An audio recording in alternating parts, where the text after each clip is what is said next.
warahmatullahi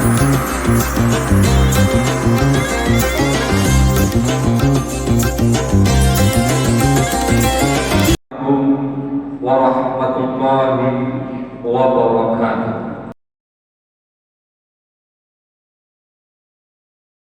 Alladzi ja'ala al-laila wan-nahara khilfatan liman arada an yadhakkara wa arada syukura. Ashhadu an la ilaha illallah wahdahu la syarika lah wa ashhadu anna Muhammadan abduhu wa rasuluh. Subhanahu wa ta'ala fil Qur'anil Karim. Bismillahirrahmanirrahim. Wattaqu yawman la tajzi nafsun an nafsin shay'a wa la yuqbalu minha syafa'atun wa la yu'khadhu minha 'adlun wa la hum yunsarun. Shadaqallahul azim. Bapak, ibu-ibu, orang tua kami yang dimuliakan Allah, kaum muslimin dan muslimat sidang jamaah Masjid Ar-Rahman yang dimuliakan Allah Subhanahu wa taala. Alhamdulillah, pada malam yang mulia ini kita dengar rahmat dan hidayah dari Allah Subhanahu wa taala bertepatan dengan 17 Agustus 2022 dari 17 Agustus 1945, 77 tahun yang lalu kita telah menyatakan kemerdekaan. Pada hari ini kita memperingatinya. Marilah Bapak Ibu yang kami muliakan, kita senantiasa berdoa kepada Allah Subhanahu wa taala semoga amaliah kita dan negeri ini mendapat ridha dan inayah dari Allah Subhanahu wa taala. Amin rabbal alamin. Salam kepada Nabi kita Muhammad sallallahu alaihi wasallam. Allahumma salli ala Sayyidina Muhammad wa ala ali Sayyidina Muhammad. Bapak Ibu yang kami muliakan, kajian kita pada malam hari ini membahas surat Al-Kahfi ayat 23 dan 24 yang berkaitan dengan ucapan kalimat insya Allah. Dimulai dengan firman Allah, wala taqulanna li syai'in fa'ilun dzalika ghada. Janganlah kamu mengatakan sesuatu sesungguhnya saya mengerjakannya besok pagi. Illa ayyasha Allah, kecuali Allah mengkehendaki atau kecuali mengucapkan kalimat insya Allah.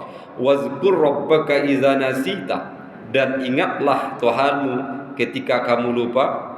Wa qul asa ayahdiyani rabbi li aqrab min hadza rasada, dan katakanlah semoga Allah memberi saya petunjuk kepada jalan yang diarahkannya. Bapak Ibu yang kami muliakan, kalau dibaca ayat ini ketika Allah mengatakan wala taqulanna li syai'in inni fa'ilun dzalika ghadan, ini sebenarnya sebuah peringatan yang disampaikan oleh Allah kepada Nabi Muhammad. Tapi peringatan itu terhadap Nabi Muhammad yang mengucapkan waktu itu besok tanpa mengembalikan kepada di sisi Allah atau tanpa mengucapkan insya Allah. Ini kalau kita tengok Bapak Ibu yang kami muliakan, dari latar belakangnya adalah waktu itu karena ayat ini turun di Makkah Al-Mukarramah, ada beberapa orang Yahudi datang ke Makkah dan mereka menjumpai orang-orang musyrik Makkah waktu itu. Dan mereka berjumpa, orang Yahudi menceritakan tentang agama Yahudi itu, siapa nabinya, bagaimana agamanya.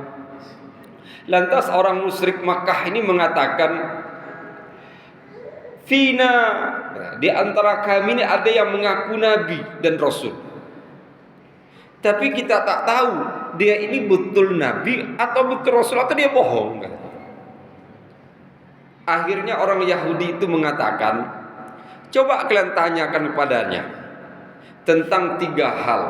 Kalau dia bisa menjawab, maka dia nabi dan rasul. Tapi kalau dia jawab, berarti dia adalah pendusta. Pertama, coba kalian tanya kelompok pemuda yang memasuk ke dalam gua, itu Ashabul Kahfi. Yang kedua, coba kalian tanya lagi kepadanya tentang seseorang yang menguasai perjalanan timur dan barat. Itu kan Zulkarnain. Kemudian coba kalian tanya lagi ketiga, itu tentang ruh. Bisa tidak dia jawab 3 hal ini? Akhirnya apa? Orang musyrik Makkah mendapat bekal untuk melawan Nabi. Ini betul Nabi atau tidak? Nabi Muhammad ini betul tidak? Akhirnya datanglah sekelompok mereka kepada Nabi Muhammad, dan mereka hanya bertanya dengan satu saja. Mereka bertanya, "Hai Muhammad, siapa itu kelompok pemuda yang lari dan masuk gua?" Surah Al-Kahfi belum turun, dan Rasulullah belum tampak siapa itu Ashabul Kahfi. Akhirnya waktu itu Rasulullah menjawab dengan yakin, "Saya akan jawab besok pagi.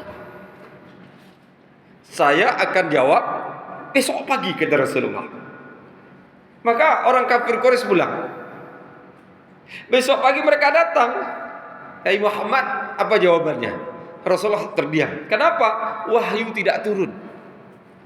Malaikat Jibril tidak datang. Karena Rasulullah diam, kafir orang musyrik Makkah tadi pulang lagi. Hari ketiga datang lagi mereka. "Hai Muhammad, apa jawabannya?" Rasulullah bingung. Kenapa? Malaikat Jibril tak datang, wahyu tak turun. Sampai hari ke-15, Bapak Ibu yang kami muliakan, orang kafir Quraisy ini masih datang. Artinya apa? Mereka mendapat sebuah peluru untuk menyerang Nabi Muhammad. Ini bukan Nabi nih, ini pembohong nih. Rupanya Bapak Ibu yang kami muliakan, Allah Subhanahu wa taala sengaja menahan wahyu tidak turun dan melarang malaikat Jibril untuk tidak datang. Kenapa? Ingin memberi pelajaran kepada Muhammad bahwa apapun yang terjadi ke depan itu dan apa yang akan dilakukan ke depan itu haruskan kembali Allah, dan kamu tidak bisa berbuat sesuatu kecuali atas izin Allah. Maka setelah hari ke-15 Allah turunkanlah surah Al-Kahfi ayat 23-24. "Wala taqulanna li syai'in inni fa'ilun dzalika ghada illa ayyasha Allah" ila akhir. Jangan kamu mengatakan saya mengerjakan besok pagi kecuali insya Allah. Ini Bapak yang kami muliakan, sebuah kecaman tapi pembelajaran kepada Nabi Muhammad, tapi juga proses kepada diri kita, bagaimana kita mengembalikan sesuatu itu kepada Allah dan atas izin Allah dan atas kehendak Allah. Juga dalam riwayat Muslim juga dijelaskan tentang Nabi Sulaiman. Nabi Sulaiman itu apa yang kami muliakan, itu pernah berbicara. Dia mengatakan saya akan menikahi 70, ada mengatakan 90, ada mengatakan 100 orang perempuan. Jadi Nabi Sulaiman mengatakan saya akan menikahi sampai 100 orang perempuan, dan perempuan ini istri saya ini akan melahirkan anak laki-laki, dan anak laki-laki saya akan jadikan pasukan perang. Setelah Nabi Sulaiman berbicara itu, datang malaikat. Hai Nabi Sulaiman, sebutkan insya Allah. Nabi Sulaiman waktu itu diam dan tidak mau menyebut insya Allah. Apa yang terjadi? Setelah setahun, tidak ada satu istri pun yang melahirkan, kecuali satu saja. Satu pun lahir setengah manusia. Ada yang mengatakan setengah binatang, setengah manusia. Ini Bapak Ibu yang kami muliakan juga peringatan Allah kepada Nabi Sulaiman, sehingga dikatakan seandainya Nabi Sulaiman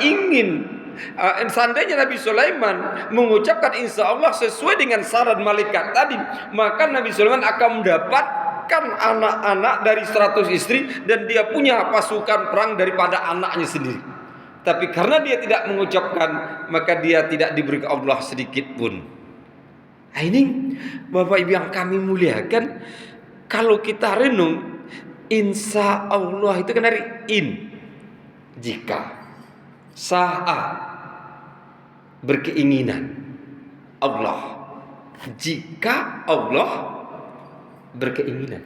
Sederhana bahasa, tapi perlu kita pahami, kalimat insya Allah itu bukan hanya sekedar ucapan yang mana kita hanya mengatakan jika Allah berkehendaki. Karena sering mengatakan ini yasa in yasa, jika Allah in yasa falyasa, kalau Allah berkeinginan maka akan terjadi. Tapi apa yang kami muliakan, bahkan ada yang mengatakan nahnu nurid gitu. Ana urid wa anta turid wa nahnu murid wallahu yurid. Artinya apa? Saya berkeinginan, kamu juga berkeinginan, Allah berkeinginan gitu. Tapi kita semua ini adalah murid, mempunyai keinginan. Keinginan kita itu tidak akan sampai kecuali atas izin Allah. Maka Bapak Ibu yang kami muliakan, kalimat insya Allah itu pertama harus kita pahami adalah bahwa ketika kita mengucapkan insya Allah, sebenarnya kita sedang berdoa. Kenapa saya katakan kita sedang berdoa? Kita sedang berdoa kepada Allah. Kenapa? Dia berkaitan ke depan. Jadi artinya apa?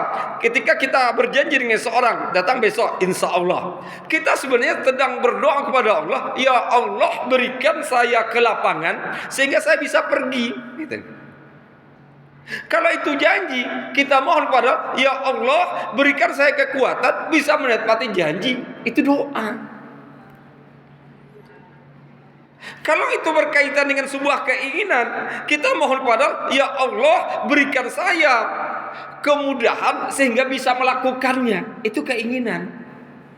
Keinginan yang berupa doa. Maka kalau Nabi Muhammad tadi mengucapkan insya Allah besok akan saya jawab, berarti sebenarnya Nabi Muhammad berdoa ya Allah, turunkan wahyu kepada saya sehingga saya bisa menjawab pertanyaan mereka. Maka kalimat insya Allah pertama kali itu apa yang kami muliakan, kita ucapkan pada hakikatnya kita berdoa kepada Allah Subhanahu wa taala. Tapi sekarang kadang ada non muslim itu mengucap insya Allah enak aja. Nak tahu itu. Tapi ada juga orang sekarang apa yang kami muliakan, kalau diucap insya Allah itu tak percaya dia. Kadang ustaz kena itu. Ustaz saya mengundang ceramah sini. Insya Allah. Apa kamu? Yang pasti-pasti aja loh Ustaz. Jadi mengucapkan insya Allah tak pasti gitu. Kenapa? Karena banyak terjadi orang apa? Bertamingkan insya Allah, tapi sebenarnya dia tak mau. Kalau boleh bahasa mengkambing hitamkan insya Allah kayak gitu. Dia sebenarnya dah mati. Itu apa? Nak mau. Tapi insya Allah gitu kan. Itu salah. Karena ketika kita mengucapkan insya Allah, kalau kita berdoa Bapak Ibu yang kami muliakan kepada Allah, berarti kita mohon kepada Allah agar kita bisa, agar kita dapat kemudahan, agar kita dapat kelapangan, agar kita mampu. Maka harusnya kaitan insya Allah ketika kita ucapkan dengan doa, harusnya apa? 99% akan melakukannya. Kalau kita berjanji 90% kita akan menepati janji. Berarti yang tidak bisa ditepati hanya 1% saja. Maka kalau orang berjanji 90% dia akan laksanakan. Kalau ingkar hanya 1. Itu doa Bapak Ibu yang kami muliakan. Tapi kalau orang dibaliknya, itu yang bahaya. Insya Allah. Tapi apa? 99% tak mau melakukan. 1% mau. Itu salah. Ini Bapak Ibu yang kami muliakan, yang harus kita dudukkan dengan kalimat insya Allah. Dia hanya doa. Ketika kita berdoa dalam prinsip ini, maka sebenarnya kita sedang merasakan bahwa kita sebagai manusia yang sebenarnya tidak tahu besok itu masih hidup atau tidak. Maka ketika kita tidak tahu masa hidup kita berakhir kapan, bahkan besok pun, maka kalimat insya Allah kita bermohon. Maka ketika insya Allah, pada hakikat ya Allah, berikan saya kemampuan, kekuatan, kesanggupan untuk bisa melakukannya. Itu pertama. Yang kedua, ketika kita mengucapkan insya Allah, seandainya kita tidak mampu memenuhi janji atau tidak mampu melaksanakannya, Ini seandainya kita tidak mampu mampu tidak melaksanakan, tidak mampu juga untuk melakukannya, Bapak Ibu yang kami muliakan, maka kita tidak termasuk orang yang berdosa. Berarti di dalam insya Allah, di saat kita mengucapkannya, di situ ada makna tolabul maghfirah, memohon ampunan Allah. Maka kalau kita berjanji dengan insya Allah saya akan beli, gitu. Ternyata tak sanggup kita belinya, maka kita tidak termasuk orang yang ingkar janji. Dan kita tidak berdosa karena kita sudah mendapat ampunan Allah. Maka ini Bapak Ibu yang kami muliakan, di saat kita mengucapkan insya Allah, sebenarnya kita lagi memohon kepada Allah diampuni kalau kita tidak bisa melaksanakannya. Karena bisa saja kita diundang, datang nanti ke rumah kami ya, kami bersedekah insya Allah. Itu kan? Tahu-tahunya lupa. Lupa. Nah ingat, karena mungkin satu hari sibuk, ba'da maghrib nak ingat lagi dia, karena mungkin lagi capeknya terbaring, lupa. Kan? Lupa padahal dia sudah ingin berangkat, datang tempat orang sedekah, lupa. Lupa itu Bapak Ibu yang kami muliakan, dengan tadi kita mengucapkan insya Allah, maka kita mendapat ampunan dari Allah Subhanahu wa taala dan tidak dianggap berdosa. Ini yang kedua. Yang ketiga, Bapak Ibu yang kami muliakan, kita sebagai manusia, di saat mengucapkan insya Allah, jika Allah berkehendaki, kita sebagai manusia itu antara dua. Ada disebut dengan ar-roja wal khauf. Ar-roja itu pengharapan, al-khauf rasa takut, rasa cemas. Jadi ada harap, ada cemas. Harapnya kepada Allah tinggi sekali. Kenapa? Dengan pengharapan kepada Allah, kita sebenarnya ingin untuk melakukan, tapi satu sisi kan ada rasa cemas. Bisa tidak? Bisa tidak? Saya ini tidak punya ini, saya ini tidak bisa begini, ini kan cemas, rasa takut.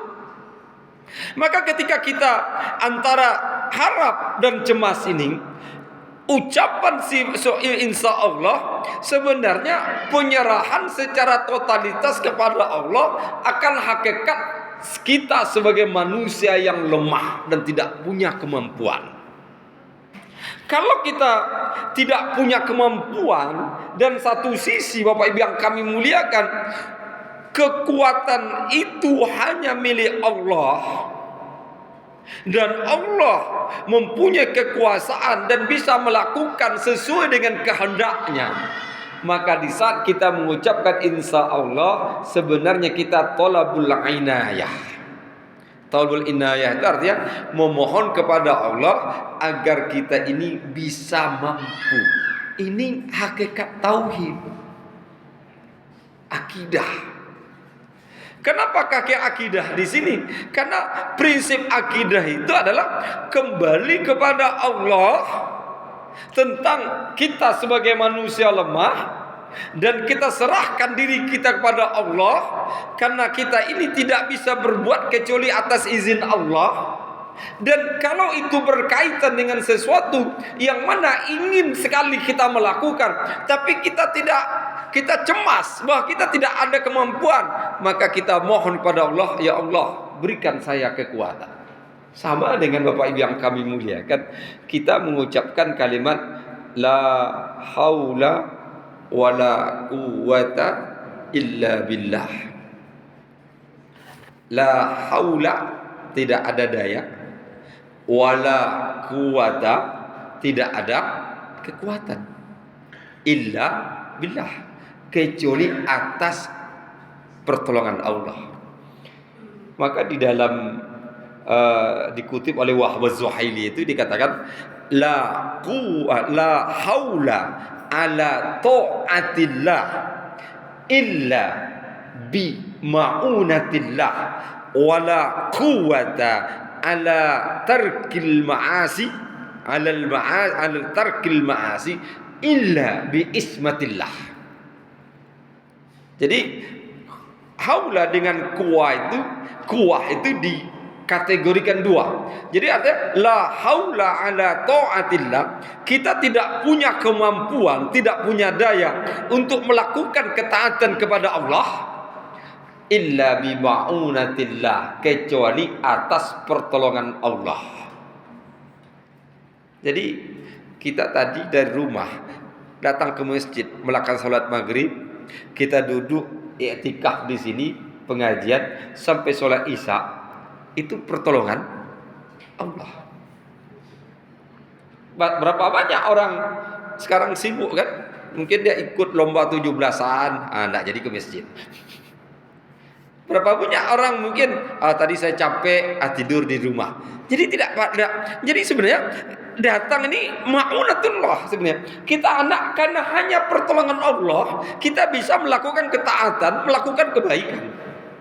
Tapi sebaliknya, wala quwwata ala tarkil ma'asi. Kita tidak punya kekuatan untuk meninggalkan perbuatan maksiat illa bi'ismatillah, kecuali atas pertolongan Allah, artinya atas penjagaan Allah. Jadi kalau perbuatan ketaatan itu dibantu oleh Allah SWT, kalau meninggalkan perbuatan maksiat, dijauhkan dari perbuatan mungkarat, sebenarnya kita atas penjagaan Allah. Allah telah menjaga kita sehingga kita tidak bisa melakukan perbuatan maksiat. Allah telah menjaga diri kita sehingga kita dijauhkannya dari perbuatan maksiat dan mungkarat. Itu artinya Bapak Ibu yang kami muliakan, kita serahkan secara totalitas kepada Allah. Bagaimana dengan aktivitas kita? Maka aktivitas itu ketika kita mengucapkan insya Allah, maka antara harap dan cemas ini kita kembali pada pengharapan kepada Allah agar kita diberi Allah bantuan. Artinya apa? Diberi Allah pertolongan untuk melakukan ketaatan, dijaga Allah kita dari perbuatan maksiat. Subhanallah. Itu yang ketiga. Yang keempat, Bapak Ibu yang kami muliakan, ketika kita mengucapkan kalimat insya Allah, sebenarnya kita kembali kepada iman tentang hal-hal yang gaib. Iman kepada hal-hal yang gaib berarti kita mengaku bahwa kita sebagai hamba Allah tak tahu apa yang akan terjadi ke depan. Dan kita sebagai hamba Allah tidak tahu terhadap hal-hal yang gaib. Maka kalau ada orang bisa mengetahui yang gaib, mungkin dia dukun. Sama orang bertanya, ini balik tembok ini apa? Walaupun tadi sebelum ke masjid kita lewat, balik tembok itu ada sepeda motor, tampak kita. Tapi ketika ditanya sekarang, ada enggak sepeda motor di belakang lah? Paling bisa kita, insya Allah ada, karena tadi saya lihat. Tapi kalau tidak bisa, tadi kita tidak melihat, kita enggak tahu. Gitu. Maka sebenarnya ketika kita mengucapkan insya Allah itu, maka pada hakikatnya kita mengakui bahwa kita sebagai Allah tidak tahu hal-hal yang gaib. Jadi berarti ma'rifatul ghaib, mengetahui yang gaib itu adalah bagian kemustahilan bagi diri kita kecuali Allah beritahu kepada kita. Tapi ketika hal yang gaib ke depan kita tidak bisa sampai atau tidaknya, melakukan atau tidaknya, maka ini kita serahkan kepada Allah. Kenapa kita mengaku hal ini tidak bisa saya lakukan? Dengan apa? Insya Allah. Karena waktu itu kan hanya 3 saja. Dahulu, sekarang, ke depan. Dahulu sudah lewat, sekarang yang ada di sisi kita, ke depan itu besok akan datang. Akan datang itu tidak kita tahu apakah terjadi. Maka ketika akan datang tidak tahu, maka ucapan kalimat insya Allah itu adalah pengakuan kita bahwa kita tidak tahu hal-hal yang gaib. Maka akhirnya kita kembali walahul mafatihul ghaib. Artinya walillahil mafatihul. Lil Allah itu memiliki kunci-kunci yang gaib. Manusia tidak bisa mengetahui gaib. Maka ketika manusia sudah mengakui tidak ada yang diketahuinya terhadap yang gaib, maka di dalam perilaku, perbuatan, aktivitas kita iringi dengan kalimat insya Allah. Ini Bapak Ibu yang kami muliakan, ada 4 hal ini. Pertama, ketika kita mengucapkan insya Allah, sebenarnya kita lagi berdoa kepada Allah Subhanahu wa taala. Kedua, ketika kita mengucapkan insya Allah, sebenarnya kita lagi mohon ampunan Allah kalau kita tidak bisa melakukan atau kita ingkari. Yang ketiga adalah ketika kita mengucapkan insya Allah, sebenarnya kita mohon pertolongan Allah, penjagaan Allah terhadap diri, karena kita antara harap dan cemas.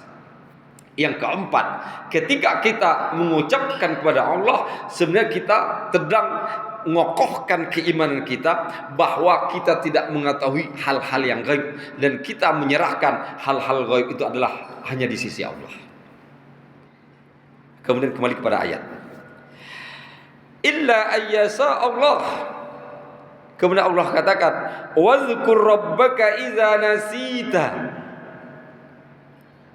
Dan sebutlah Tuhanmu jika kamu lupa.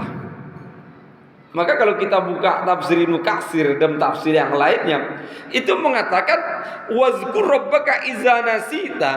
Itu ada 2 penafsiran. Penafsiran pertama, karena kata idza nasita kamu lupa, artinya apa? Di saat kita berjanji atau di saat kita mengiyakan sesuatu kepada orang lain, lupa mengucapkan insya Allah, kan idza nasita.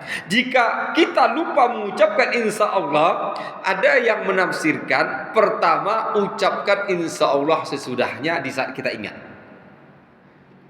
Jadi ada orang undang, Ustaz, nanti Ustaz saya undang ke rumah saya, kami mau berdoa. Ya, saya datang. Lupa saya mengucapkan Allah. Dah pergi bapak tadi, baru ingat, ya lupa. Saya ucapkan insya Allah. Ya Allah, insya Allah saya akan datang. Walaupun orang itu tidak mendengar. Itu tafsir pertama. Tafsir kedua, karena Allah mengatakan wazkur rabbaka, itu ada yang menafsirkan secara tekstual. Itu ada ingat Tuhan, berzikirlah ketika kamu lupa mengucapkan insya Allah. Perbanyak zikir ketika kamu lupa mengucapkan insya Allah. Sebab di saat kamu lupa mengucapkan insya Allah, berarti sebenarnya setan telah menguasai dirimu, sehingga kamu lupa mengembalikan kepada Allah. Maka berzikirlah sebanyak-banyaknya agar setan itu pergi dan kamu kembali di bawah lindungan Allah. Maka ada yang memahami zikir. Jadi kalau dia, Ustaz saya undang datang ke rumah untuk berdoa syukuran, saya bilang ya datang. Ketika yang undang tadi pergi, saya ingat. Maka kalau yang tafsir kedua berarti wazkur, maka saya harus mengucapkan pertama istighfar, astagfirullahalazim, baru memperbanyak la ilaha illallah, memperbanyak subhanallah, walhamdulillah, wala ilaha illallah, Allah, perbanyak zikir. Agar apa? Tadi kesalahan yang kita lakukan itu karena mungkin setan telah melupakan kita. Itu Bapak Ibu yang kami muliakan. Maka ada 2 konteks. Maka sebenarnya 2 penafsiran ini kalau dibawakan dalam realitas kehidupan kita bisa digabungkan. Gabungkan saja. Jadi ketika lupa, insya Allah saya akan datang, baru tambah astagfirullahalazim, tambah berzikir. Gabung aja keduanya, tidak ada masalah.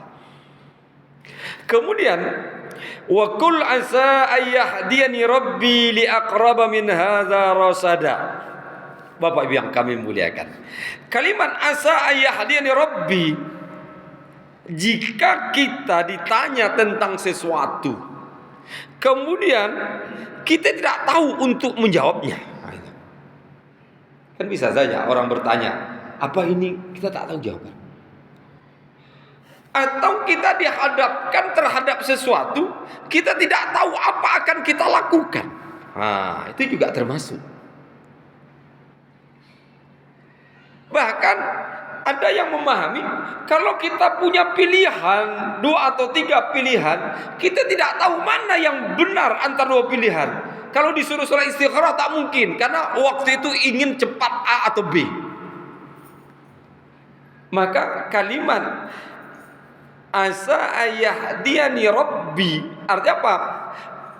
Kalimat ini menyarankan kepada kita, hadapkan hati kita kepada Allah untuk mendapatkan jawaban, untuk mendapatkan kemampuan untuk melakukan, atau untuk bisa memberi sesuatu yang ada permintaan tersebut.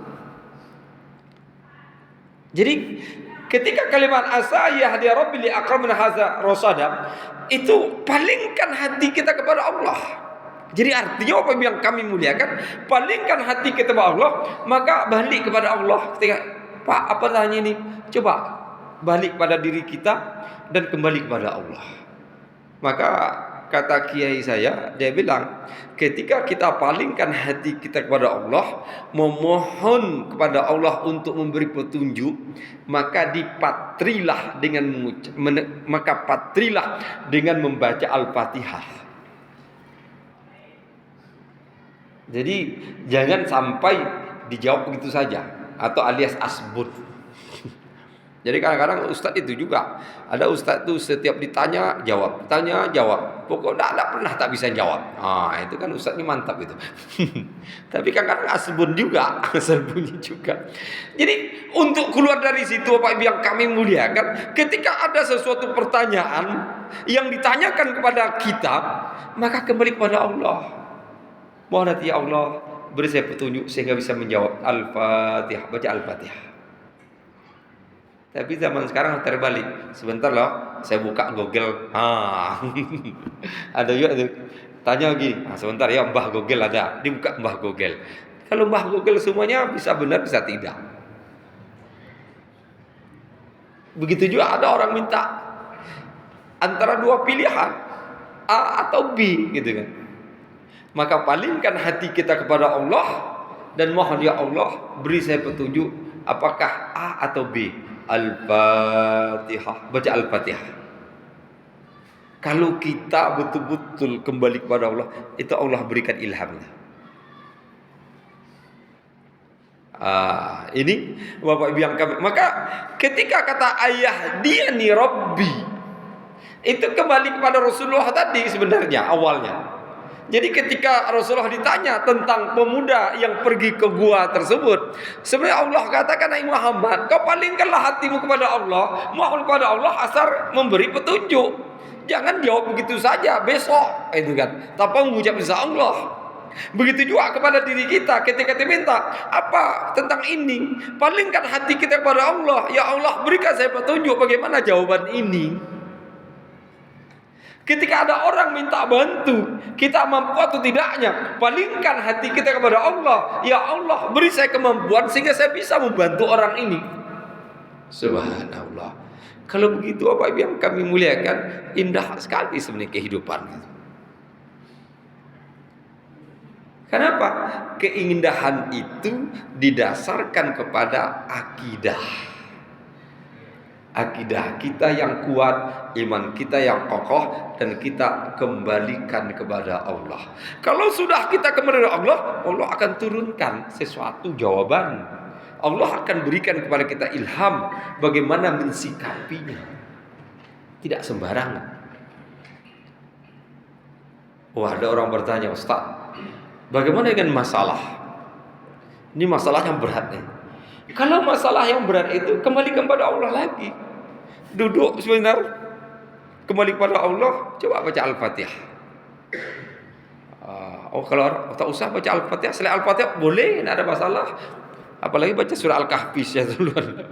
Boleh juga. Atau baca surah Ikhlas, sah. Yang terpenting itu sebenarnya ketika kita membaca Al-Quran dan kita baca Al-Fatihah, atau kita baca surah Al-Ikhlas, atau kita baca surah Al-Kafir, surat yang kita baca ini sebenarnya sebagai wasilah kita agar Allah menurunkan rahmatnya. Dan rahmat ini salah satu permohonan kita untuk bisa menjawab, untuk bisa memberi sikap atau pilihan. Itu saja sebenarnya. Maka Allah mengatakan wa qul asa ayahdiyani rabbi li aqraba min hadza rasada.